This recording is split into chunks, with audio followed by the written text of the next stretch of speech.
तर का म्हणता बे पोट्टे हो. तर आपण सकाळ सकाळी निघालो कुठं, भाजीपाल्याच्या दुकानामध्ये. आपल्याला घ्यायचे होते का लिंब. आपल्या दुकानामध्ये का भेटते, लिंबू सरबत पण भेटते, साधावाला पण भेटते न पुदिनावाला पण भेटते.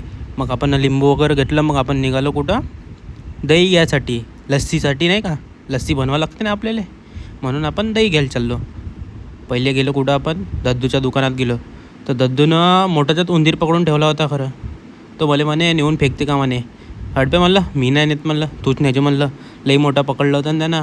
मग आपण इथून घेतो दही, आणि रोजच्या श्रीखंड पण घेतो आपल्यासाठी, स्वतःसाठी छोटावाला पॅक.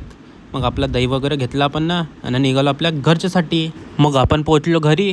तर घरी का चालू होतं, शेवया बनवणं चालू होतं. आपल्याकडे शेवयाचं मशीन आहे, शेवया घेऊन या. म्हणजे पीठ घेऊन या, शेवई बनवून मिळते. आणि आपलं जेवता जेवता आपलं तारक मेहता नाही पाहिलं तर आपलं काही जेवण होत नाही. मग आपल्या दुकानात गेलो, पहिला लिंबू सरबत दाबलो, कारण लई गरमी होती. तर मग आले होते आपल्या गावचे नगर अध्यक्ष, आणि काल मी का म्हटलं होतं गलतीनं नगरसेवक म्हटलं होतं.